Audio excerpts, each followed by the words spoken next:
It started with a look, not a word, not a scream. Just a look, from one woman who thought she owned the world to another who had quietly earned the right to reshape it. That was all it took. Gate C17 at Phoenix Sky Harbor was its usual Friday chaos: boarding calls, rolling suitcases, and overpriced coffee. But something colder than air conditioning passed through the crowd the moment Margaret Ellison laid eyes on Noelle Bryant. Margaret saw something that didn't fit. A black woman. Alone. Business class. Confident.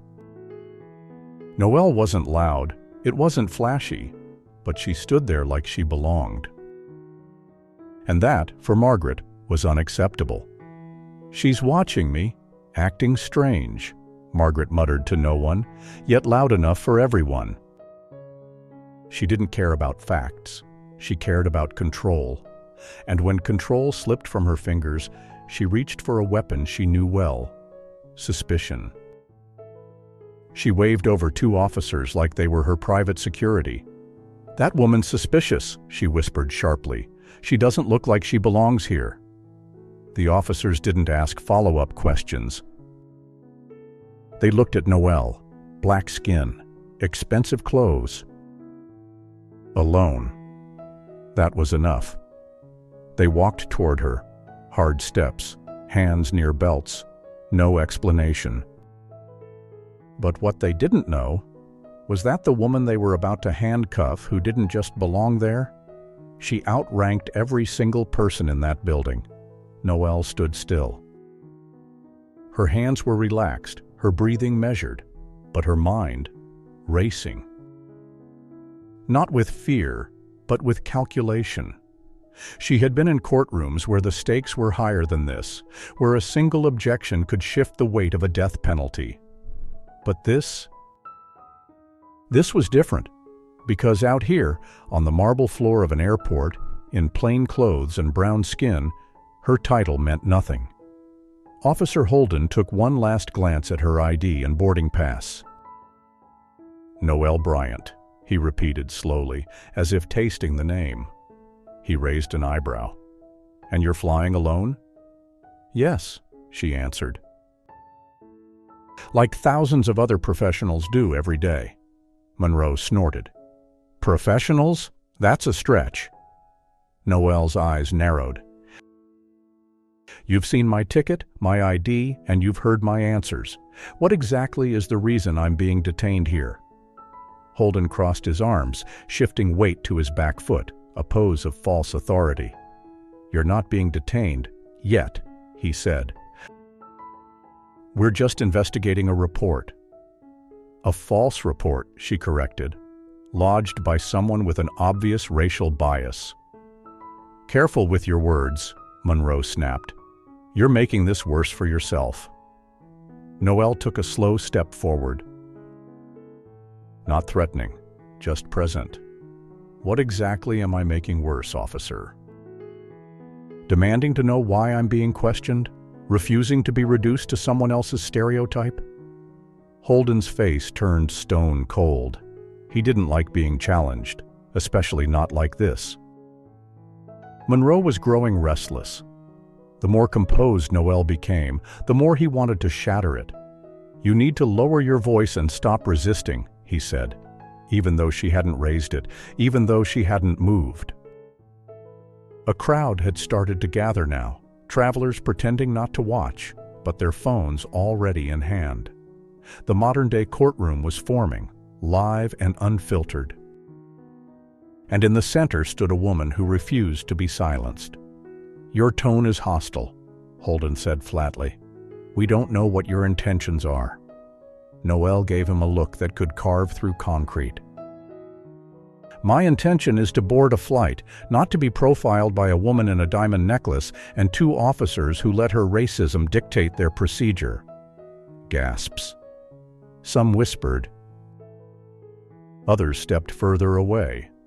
Margaret Ellison, still nearby, stiffened like someone whose private bias had just been aired in front of the nation. Monroe snapped. "Put your hands where I can see them." Noelle didn't flinch. "My hands have been visible this entire time." "I won't say it again," he barked. "You don't have to," she said quietly. "Because the moment you touch me, you cross a line you won't be able to walk back from." It was the kind of statement that didn't shout, but it shook. It didn't need volume. It was true. Holden hesitated, just long enough, but Monroe didn't. He lunged forward. There was no warning, no last chance. No de-escalation.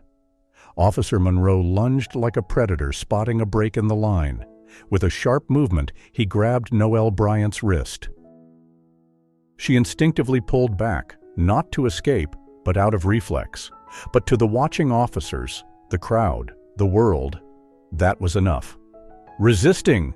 Monroe shouted. The word echoed like a justification, not for the law, but for violence. Before she could even respond, his hand had already twisted her arm behind her back. "Turn around!" he barked. "I have not committed a crime," Noelle said through clenched teeth. "Turn around." She was already being spun. Her bag fell to the floor, her tablet clattering beside it. Her heels shifted on the slick tile as she tried to keep balance and dignity. She failed at neither. Click. The first cuff snapped shut. Cold metal bit into her skin. Click. The second is locked into place. And then silence. No one spoke. No one breathed. The terminal, once full of announcements and idle chatter, had collapsed into eerie stillness. Children stopped mid-giggle. Phones hung in mid-air. Travelers froze mid-step. Because it wasn't just a woman being handcuffed, it was a mirror held up for everyone to see what still happens in 2025. What still happens when bias wears a badge. Margaret Ellison stood further back now, suddenly unsure if the moment was going the way she imagined. The smirk was gone. Officer Holden stood by, arms crossed, eyes darting, no longer confident, but cautious. He hadn't expected things to escalate this fast, but now, backing down felt like losing control. "You're under arrest for disorderly conduct and non-compliance with police instructions," Monroe announced, voice loud and robotic. He wanted it to sound official, but it just sounded absurd. Noelle said nothing.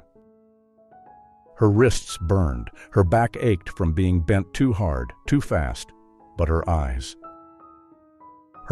were still steady. She scanned the crowd. Dozens of faces. Most of them are white, most of them are unsure. No one was brave enough to speak. Not yet. And then, one phone started recording, then another, and another.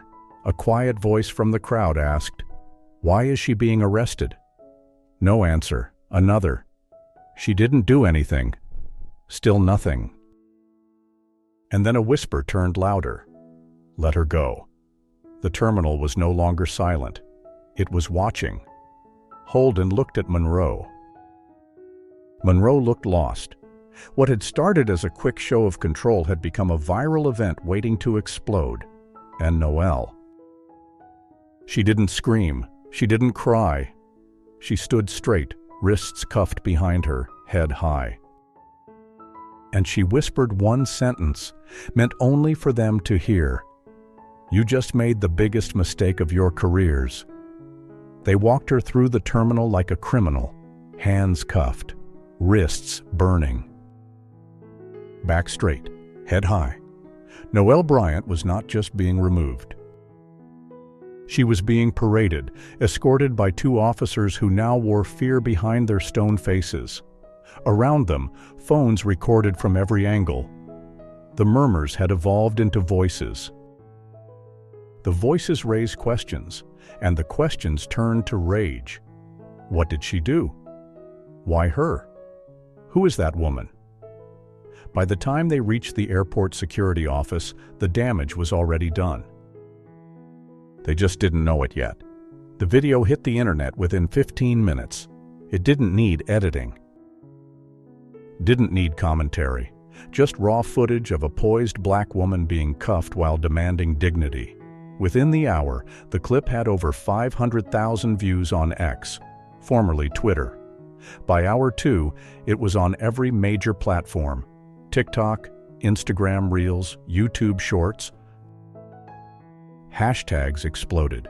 Hashko who is she hash flying while black. Justice for Noelle, and then someone identified her. Noelle Bryant, federal appellate judge. The tweet was short, but the implications were seismic. Inside the airport's operations center, panic spread fast. Emails, phone calls, Slack messages. What did we just do? Who authorized this? Get that video down, now. But it was already too late. Once the internet breathes fire, no firewall can contain it. The airport director was called in. So was the chief of airport police. They watched the footage in stunned silence. This is a federal judge?" the chief asked, his voice thin with dread. "Yes, sir," someone whispered. "Appointed by the circuit court. Oversees civil rights appeals." The chief put his hands over his face. "We just handcuffed the woman who decides if cops go to prison." Back in the holding room, Monroe and Holden stood outside, pacing. They had no idea what was coming. No clue that the crowd outside was growing. That news vans were already arriving. That the Justice Department had been notified. Inside, Noelle sat with her hands on the table, no longer cuffed, but still bruised.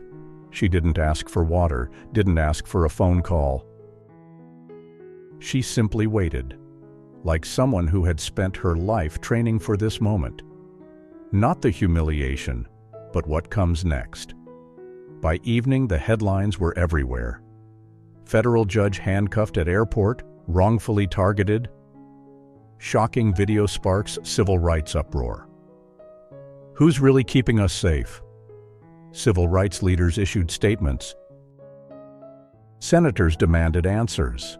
Law schools replayed the footage in ethics classes.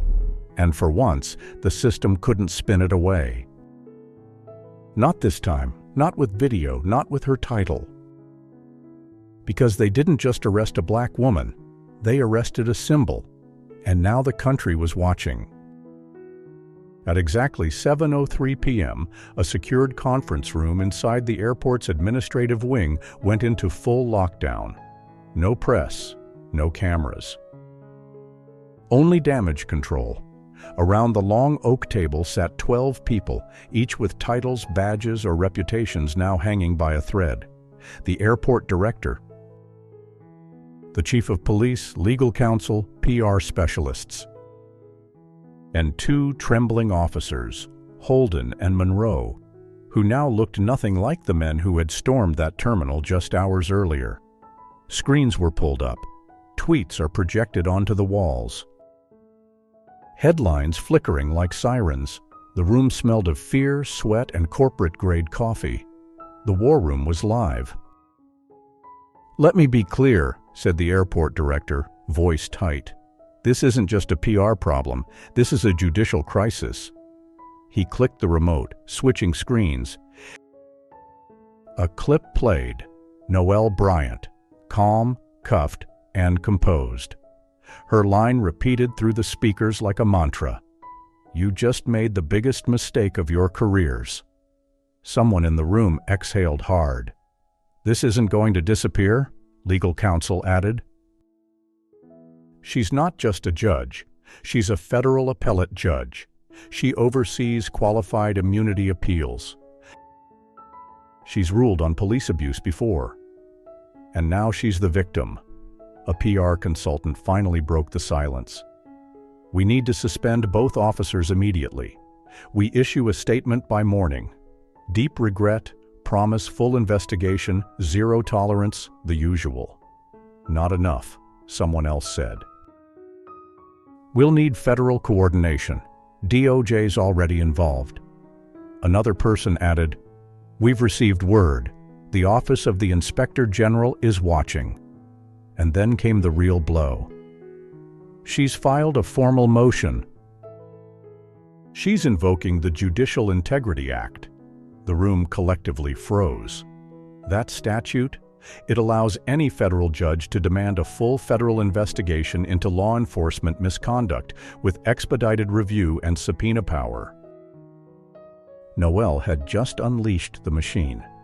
Meanwhile, in a quiet federal building 10 blocks away, Noelle sat across from 2 DOJ attorneys and her personal counsel. A notepad. A recorder. A calm judge ready for war. She recounted every word, every gesture, every insult. From Margaret Ellison's accusations to Monroe's rage, from Holden's condescension to the metallic bite of the cuffs, she remembered everything. Her voice didn't waver, her tone didn't soften. When she was done, one of the DOJ attorneys said softly, "You understand what this could lead to, right?" Noelle nodded. "I'm not here to punish. I'm here to rebuild what's broken." The shockwaves had reached places few had expected. Inside district courthouses, police unions, internal affairs offices, and government boardrooms, the tone had shifted. This was no longer about a PR disaster or a viral video. This was systemic exposure. And for the first time in a long time, the system looked inward and flinched. Federal oversight panels began reviewing procedures at airports across the country. Internal audits were quietly launched, digging through thousands of past passenger complaints previously dismissed without a second thought. Some departments buried their heads. Others, especially those with reform-minded leaders, did the opposite. In Sacramento, the airport authority held an emergency meeting. In it, the newly appointed Deputy Commissioner, Talia Raines, spoke plainly. "This isn't a bad apple. This is a broken tree, and if we don't cut it from the roots, it's going to keep poisoning every terminal we manage." Her words weren't welcomed by all, but they weren't ignored either. Meanwhile, in police training academies, instructors added a new section to their ethics modules, the Bryant case. In PowerPoint slides and classroom discussions, cadets watched clips of Noelle being handcuffed, heard her calm defiance, and studied the escalation. It wasn't theory anymore, it was precedent. Some cadets were defensive, others silent, but a few, growing few, were disturbed. Not because Noelle was a judge, but because they finally saw the pattern. And for some, the badge started to feel heavier than before. In precincts across the country, a quiet reckoning brewed. Black officers exchanged glances in hallways. Latina detectives sat through morning briefings with clenched jaws. Asian American supervisors began sending anonymous emails to state review boards. The silence that had long kept the machine humming was cracking. And then came the resignations. 2 senior officers in Charlotte. 1 field training officer in Kansas City.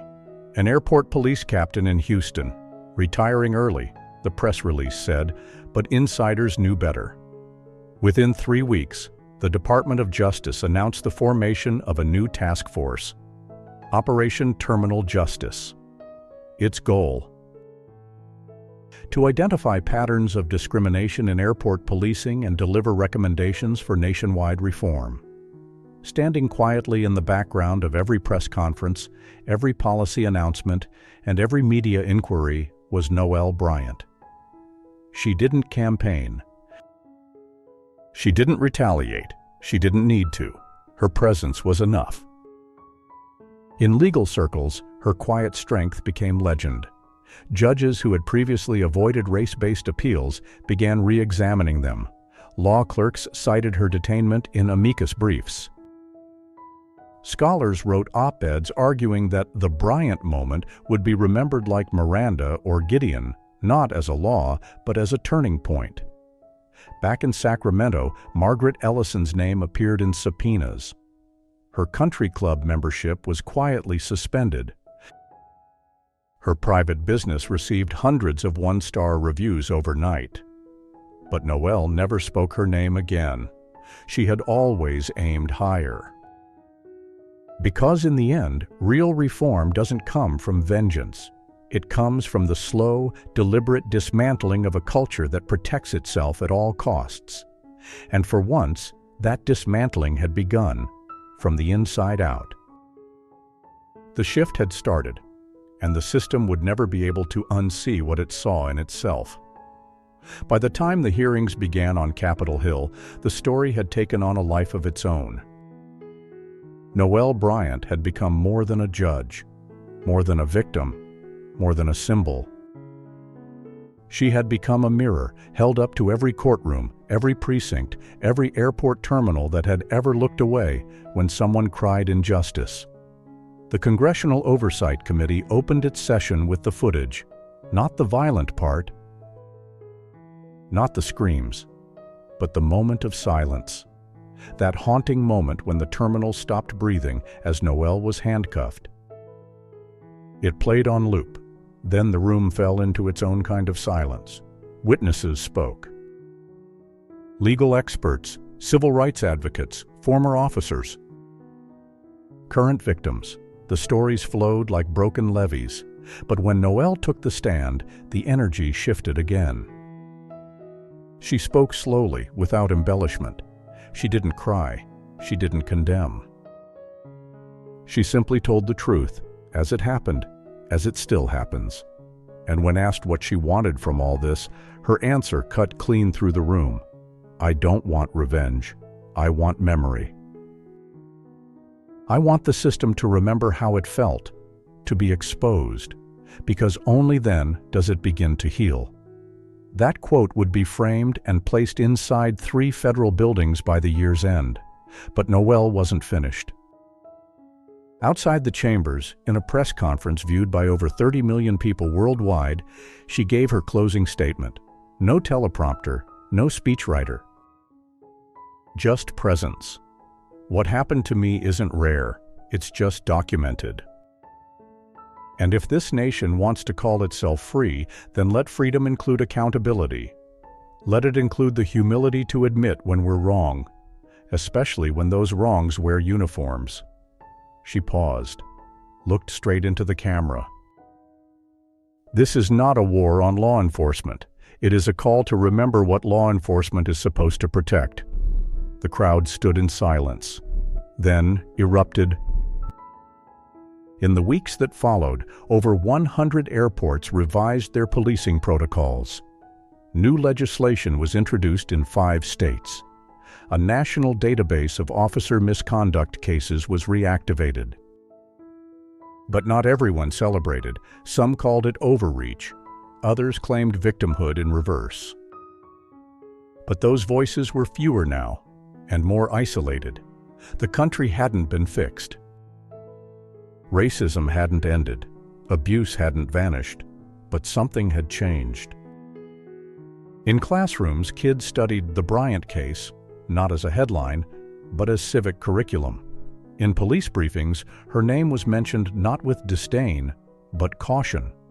In courts, her stare haunted every defense built on thin excuses. And in airports, when black women walked confidently through terminals with nothing but dignity and a ticket in hand, some people looked twice.